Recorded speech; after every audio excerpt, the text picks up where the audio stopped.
السلام علیکم ورحمۃ اللہ وبرکاتہ۔ الحمد للہ رب العالمین والصلاة والسلام علی رسولہ محمد وعلی آلہ واصحابہ اجمعین، اما بعد فاعوذ باللہ من الشیطان الرجیم، بسم اللہ الرحمن الرحیم۔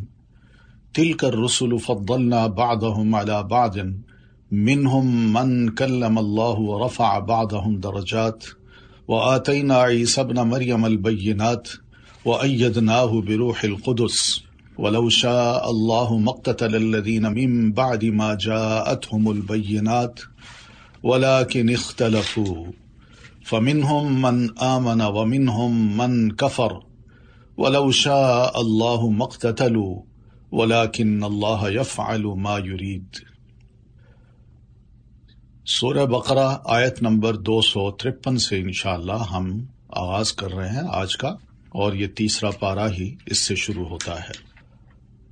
تو اللہ تعالیٰ فرماتے ہیں تلک الرسل، یہ رسول جن میں سے بعض کو ہم نے بعض پر فضیلت عطا کی ہے، ان میں سے بعض وہ ہیں جن سے اللہ نے کلام کیا، اور بعض کو درجات میں بلندی عطا کی، اور ہم نے عیسیٰ ابن مریم کو واضح نشانیاں عطا کی اور روح القدس کے ساتھ ان کی تائید کی۔ اور اگر اللہ چاہتا تو وہ لوگ جو ان کے بعد آئے واضح نشانیاں آ جانے کے بعد آپس میں نہ لڑتے، لیکن انہوں نے اختلاف کیا۔ پھر ان میں سے کوئی تو ایمان لے آیا اور کچھ نے ان میں سے کفر کیا، اور اگر اللہ چاہتا تو وہ کبھی آپس میں نہ لڑتے، لیکن اللہ جو چاہتا ہے وہ کرتا ہے۔ تو تلک الرسل، یہ اشارہ ہے پچھلے 2 پاروں میں جن انبیاء اور رسل کا نام آیا ہے، ورنہ قرآن مجید میں بہت سے انبیاء ہیں، ان کی طرف بھی اشارہ ہے۔ ایک رسول کی طرف اشارہ ہو تو سب کی طرف ہوتا ہے۔ تو ہم پڑھ چکے ہیں کہ ابراہیم علیہ السلام کا ذکر آیا ہے، اسماعیل کا آیا ہے، یعقوب کا آیا ہے، سلیمان کا آیا ہے، داؤد کا آیا ہے، آدم علیہ السلام کا آیا ہے، موسیٰ علیہ السلام کا آیا ہے، عیسیٰ علیہ السلام کا آیا ہے۔ تو ان تمام کی طرف یہ اشارہ ہے تلک الرسل، یہ رسول ہیں جن کا ہم نے واقعات، کچھ ان کا ذکر، کچھ ان کی خوبیاں بتائی ہیں، لیکن ان رسولوں کی حالت یہ ہے کہ فضلنا بعضهم علی بعض، ہم نے ان میں سے بعض کو بعض پر فضیلت عطا کی ہے۔ فضیلت کا مطلب ایک خاصیت جو تھی وہ کسی رسول کو عطا کی، دوسرے کو وہ نہیں دی، بلکہ کوئی اور خاصیت یا اور خصوصیت ان کو عطا کر دی۔ ایک معجزہ ان کو دیا، بہت بڑا معجزہ، تو دوسرے کو اس سے بڑا معجزہ دے دیا، کسی کو بڑا مقام دیا۔ مثلا منہم من کلم اللہ، ان میں سے کچھ تو ایسے ہیں جن سے اللہ تعالیٰ نے کلام کیا، جیسے سیدنا موسیٰ علیہ الصلاۃ والتسلیم سے اللہ تعالیٰ نے براہ راست کلام کیا۔ پھر ورفع بعضهم درجات، ان کے لیولز بھی اللہ تعالیٰ نے ایک دوسرے سے بلند کر دیے۔ وآتینا عیسی ابن مریم البینات، اور انہی رسولوں میں عیسیٰ ابن مریم کی خاص بات یہ، فضیلت یہ ہے کہ ہم نے عیسیٰ ابن مریم کو واضح دلائل دیے، واضح روشن نشانیاں دی، یعنی معجزات، اور ان کی تائید جناب جبریل علیہ السلام کے ذریعے سے کی۔ تو یہ سب آئے، ان کا میسج تو ایک ہی تھا، لیکن ہوا یہ کہ ان تمام بینات کے آنے کے بعد لوگ جو ہیں وہ آپس میں لڑ پڑے۔ لڑائی کس بات پہ ہوئی ہے؟ کسی نے کہا میں اس رسول کو نہیں مانتا، کسی نے کہا میں اس رسول کو نہیں مانتا، کسی نے کہا ہمارا رسول سب سے زیادہ افضل و اعلیٰ ہے، اور دوسرے نے کہا نہیں تمہارا رسول کم سے کم ہے، اور کسی نے رسول کا ہی انکار کر دیا اور کسی نے اس کو برا بھلا کہا۔ یہ سب چیزیں لڑائی کا سبب بنی ہیں، اس لیے اللہ فرماتے ہیں وَلَٰكِنِ اخْتَلَفُوا، ان میں اختلاف پڑ گیا، اور خود ہی مختلف ہو گئے، ورنہ بینات تو موجود تھے۔ طریقہ یہی تھا کہ ان تمام رسولوں کو مانا جاتا، اور اللہ تعالیٰ نے ان رسولوں کے بارے میں جو کچھ کہا ہے وہی درجہ ان کو دیا جاتا، ان کے بارے میں غلو نہ کیا جاتا، یا ان کے بارے میں خدا نہ خواستہ اتنی انتہا پسندی نہ ہوتی کہ ان کو رسول ہی تسلیم نہ کیا بلکہ ان کو گالیاں تک دی، برا بھلا کہا۔ تو یہ ہے ایمان لانا اور یہ ہے کفر کرنا، اور اسی کی بنیاد پہ پھر انسانوں کی آپس میں لڑائیاں ہوتی ہیں۔ تو اس لیے اللہ فرماتا ہے میں چاہتا تو سب کو ایک ہی جیسا بنا کے رکھتا، لیکن اللہ جو چاہتا ہے وہی کرتا ہے۔ کیا اللہ نے چاہا ہے؟ ہم انسانوں کی آزمائش ہے، کون ایمان لاتا ہے میری بات پہ اور کون کہتا ہے نہیں مجھے یہ پسند نہیں ہے اللہ کی بات۔ اس لیے فرمایا یا ایھا الذین آمنوا، اے لوگوں جو ایمان لائے ہو، انفقوا مما رزقناکم. اب یہ اللہ کی بات ہے اور رسولوں کی بات بھی یہی تھی. جو کچھ ہم نے تمہیں رزق میں سے دے رکھا ہے اس کو اللہ کی راہ میں خرچ کرتے رہو، اس سے پہلے کہ وہ دن آ جائے جس میں نہ کوئی خرید و فروخت ہو اور نہ کوئی دوستی اور نہ کوئی سفارش کام آئے. اور کافر لوگ، نہ ماننے والے لوگ ہی دراصل ظالم ہوتے ہیں. ہماری ان ہدایات کو جو نہیں مانتے، ظلم وہ کرتے ہیں اپنے آپ پر. تو والکافرون هم الظالمون اللہ نے فرمایا ہے، یہ نہیں فرمایا والظالمون هم الکافرون، جو ظالم ہیں وہ کافر ہیں، بلکہ یہ فرمایا ہے جو کافر ہیں وہ ظالم ہیں. کتنا یعنی اللہ کا ہم شکر ادا کریں، الحمدللہ کہنا چاہیے اس بات پہ، ورنہ اگر اللہ تعالیٰ ظالمون هم الکافرون کہہ دیتا تو شاید ہم بھی اس میں شامل ہوتے. پھر فرمایا اللہ لا الہ الا هو الحی القیوم، اللہ نہیں کوئی الہ برحق مگر وہی زندہ ہے، سب کو قائم رکھنے والا ہے، نہ اسے اونگ آتی ہے اور نہ نیند. آسمان اور زمین میں جو کچھ ہے اسی کا ہے. کون ہے جو اس کے اذن کے بغیر اس کے ہاں سفارش کر سکے؟ وہ جانتا ہے جو ان کے سامنے ہے اور جو ان کے پیچھے ہے، اور وہ اس کے علم میں سے کسی چیز کا احاطہ نہیں کر سکتے مگر جتنا وہ چاہے. اس کی کرسی نے آسمانوں اور زمین کو گھیر رکھا ہے، اور ان دونوں کی حفاظت اللہ کو نہیں تھکاتی، اور وہ بلند تر ہے، بہت بڑا ہے. یہ آیت الکرسی ہے، قرآن مجید کی سب سے بڑی آیت، سب سے بلند پائے کی آیت، جس کے بارے میں نبی علیہ السلام نے فرمایا ہے ہر فرض نماز کے بعد سلام پھیر کے اس آیت کو ہر مسلمان پڑھے. یہ آیت الکرسی ہے.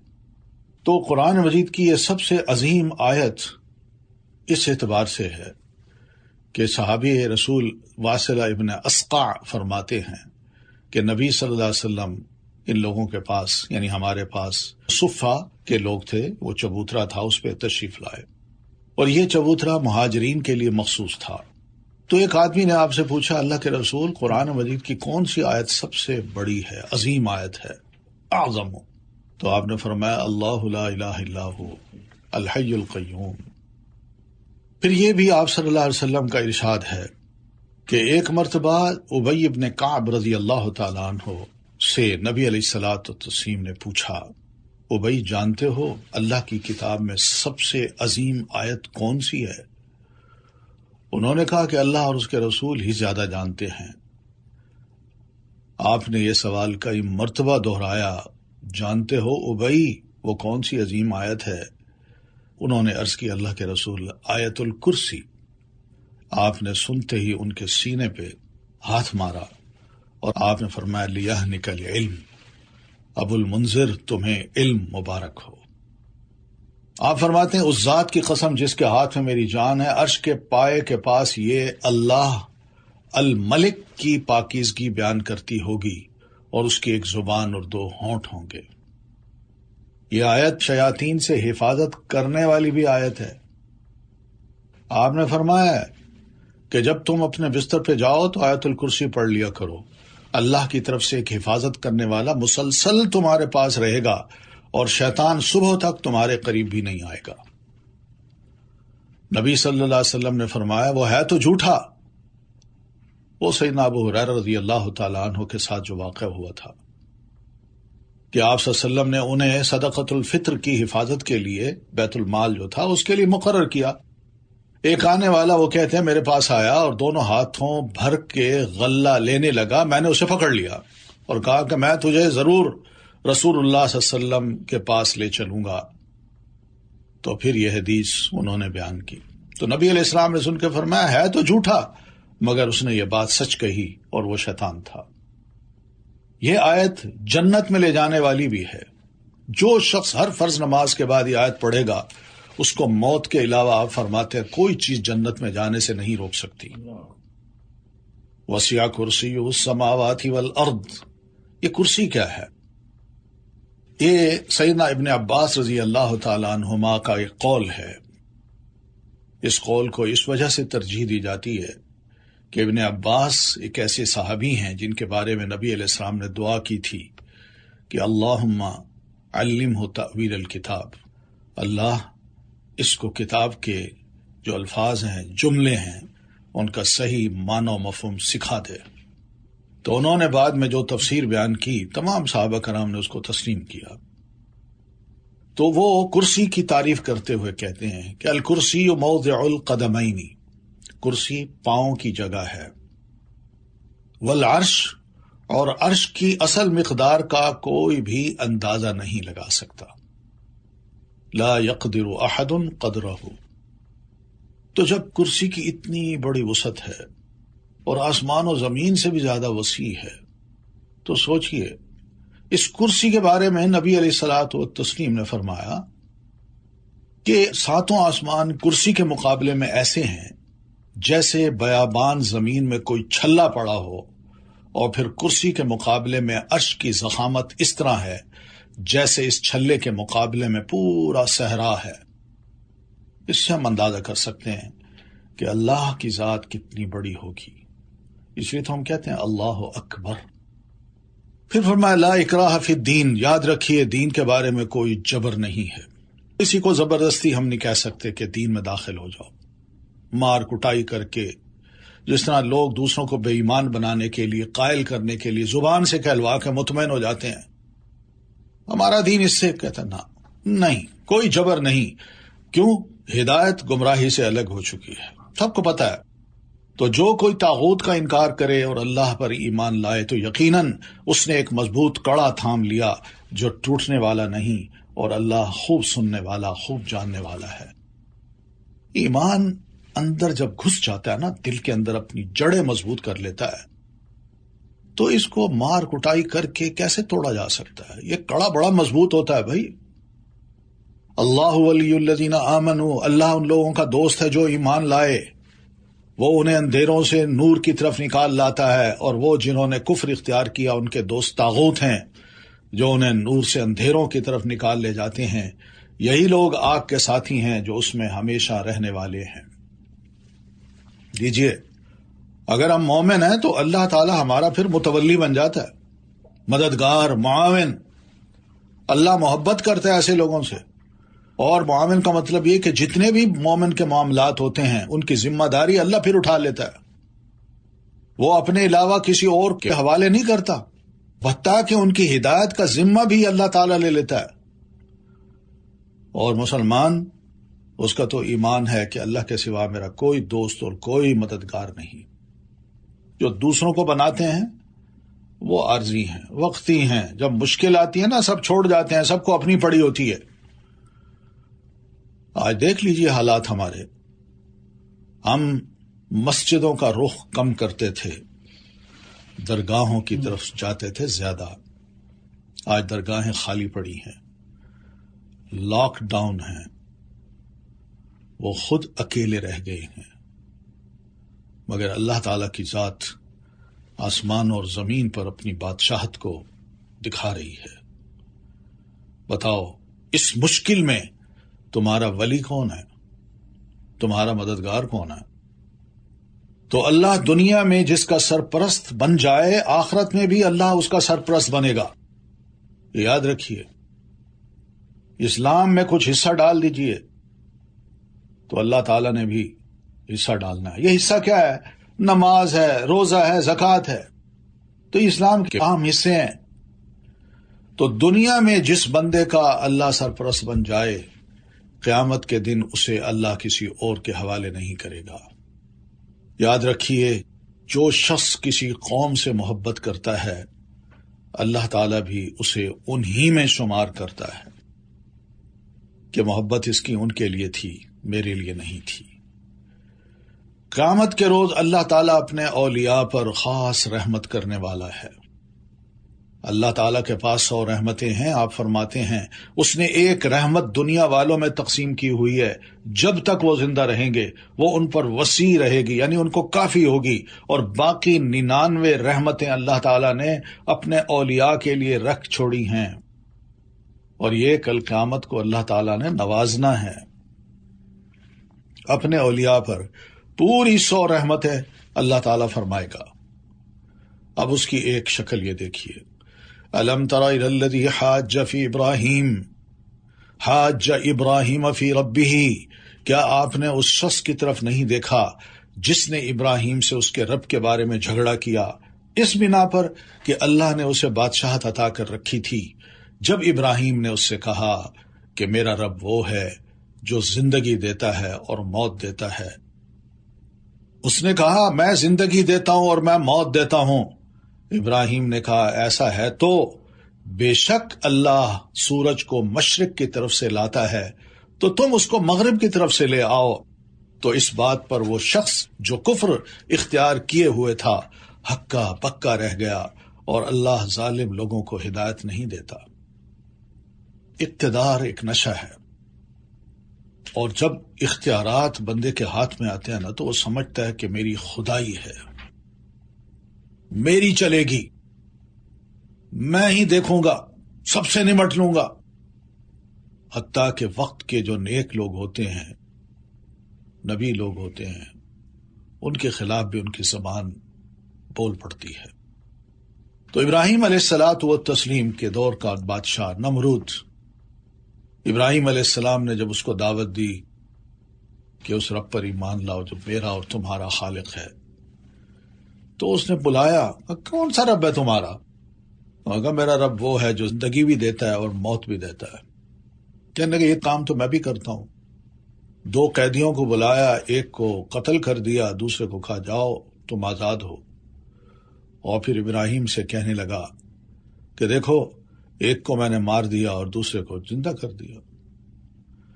ابراہیم علیہ السلام نے فرمایا اچھا ایسی بات ہے تو ٹھیک ہے، میرا رب سورج کو مشرق سے نکالتا ہے، تم اگر رب کے ہونے کا دعویٰ کرتے ہو تو ذرا مغرب سے اس کو نکال کے دکھاؤ۔ اس وقت اس کو سمجھ آئی میرے پاس تو کوئی اختیار ہی نہیں ہے۔ اور بھئی اختیارات کو دیکھیے، دنیا میں بہت لوگوں کے بارے میں دعوے بھی کیے جاتے ہیں، خود بھی دعوے کرتے ہیں، اور ہمارے پاس بہت کچھ ہے جی، ہم بہت کچھ کر سکتے ہیں، کچھ نہیں کر سکتے۔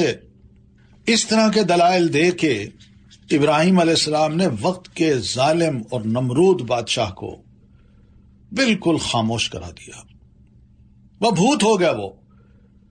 لیکن آج یہ ہکا بکا کوئی نہیں ہوتا۔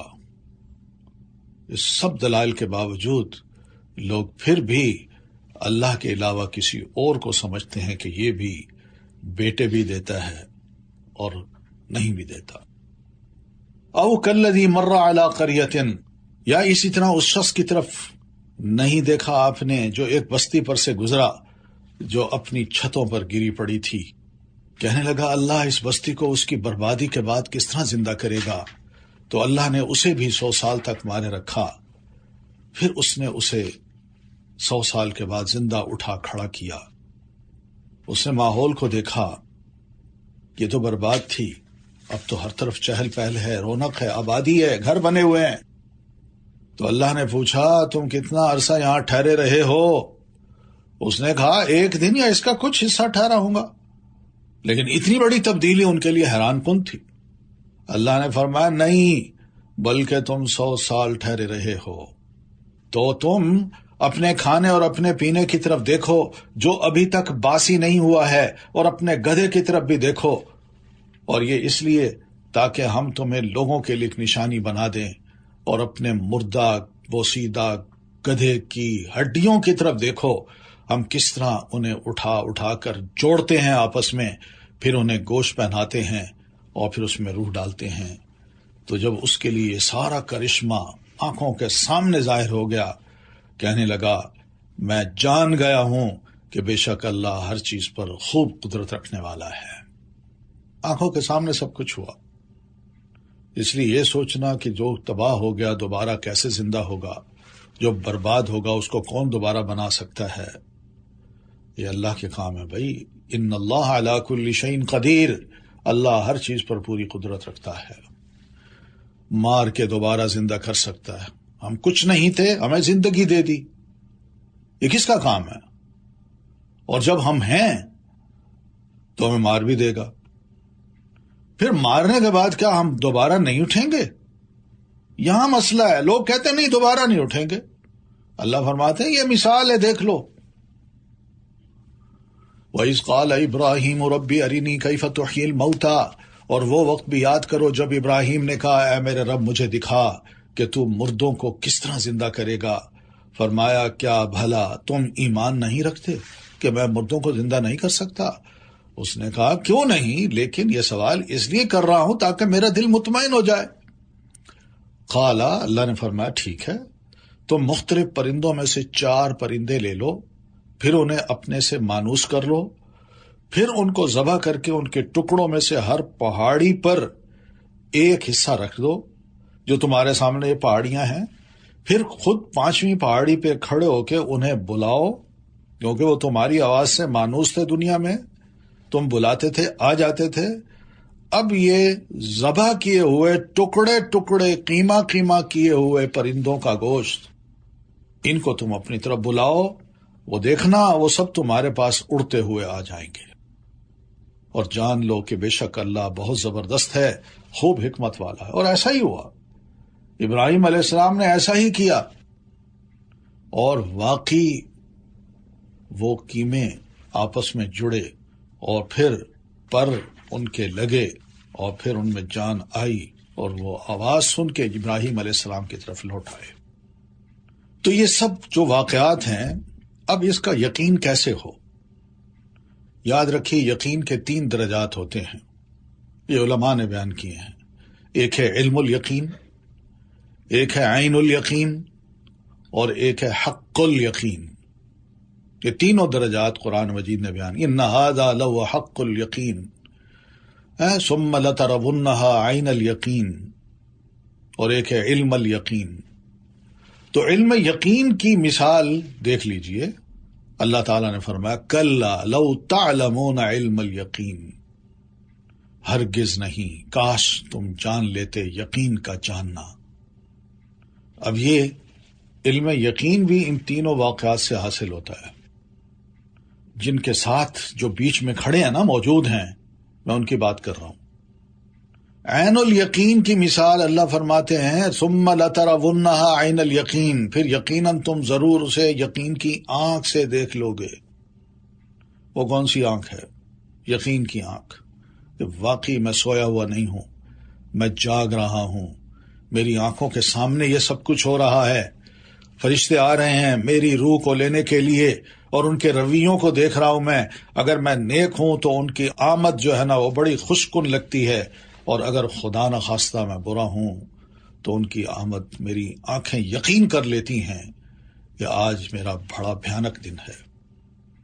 پھر حق الیقین ہے، قرآن مجید میں اللہ فرماتے ہیں ان ھذا لہو حق الیقین، بلا شبہ یقیناً یہی ہے وہ سچ جو یقینی ہے۔ اب ان تینوں یقینوں میں عین الیقین جو ہے، اس کی خبر کیا ہے؟ خبر یقین سے زیادہ قوی ہوتی ہے۔ اب دیکھیے ارنی کیف تحیی الموتى، ابراہیم علیہ السلام فرماتے ہیں مولا مجھے دکھا، میں آنکھوں سے دیکھنا چاہتا ہوں۔ جبکہ ابراہیم علیہ السلام کو یہ خبر مل چکی تھی وحی کے ذریعے کہ اللہ تعالیٰ قدرت رکھتا ہے، وہ جس کو مارتا ہے اس کو دوبارہ زندہ کر سکتا ہے۔ مگر ابراہیم علیہ الصلاۃ والتسلیم نے جب اپنی آنکھوں سے یہ دیکھ لیا، عین الیقین آپ کو حاصل ہو گیا، تو یہ خبر یقین سے زیادہ قوی اور قوت والی یہ چیز ہے جو کہ جناب ابراہیم علیہ السلام کو مشاہدہ ہو گیا۔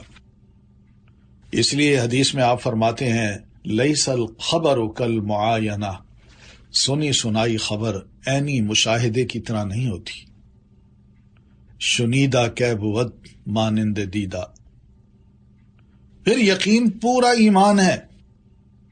جناب ابن مسعود صحابی رسول فرماتے ہیں، صحیح بخاری میں کتاب الایمان میں ہے کہ الیقین الایمان کلہ، کہ یقین پورا ایمان ہے۔ بس یقین ہے تو ایمان ہے، اگر یقین نہیں ہے تو ایمان نہیں ہے۔ تو جو ایمان میرے پاس ہے اس میں یقین ہونا چاہیے، اس میں نہ شک ہو نہ تردد ہو، ورنہ وہ ایمان نہیں ہے۔ ابراہیم علیہ السلام نے کوئی شک نہیں کیا تھا، بلکہ انہوں نے اطمینان قلب چاہا تھا۔ اللہ نے فرمایا تھا نا کیا آپ کو یقین نہیں ہے؟ انہوں نے کہا کیوں نہیں، یقین ہے، لیکن چاہتا ہوں کہ میرے دل کو قرار آ جائے، ورنہ ابراہیم علیہ السلام نے کوئی مردوں کو دوبارہ زندہ کرنے کے مسئلے پر شک نہیں کیا تھا۔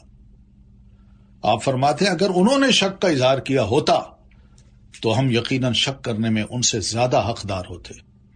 پھر اب یہ یقین حاصل ہو تو پھر اللہ تعالیٰ کی تعلیمات پر بھی یقین آ جاتا ہے، بندہ ایمان کے ساتھ ان کو قبول کرتا ہے اور عمل بھی شروع کر دیتا ہے۔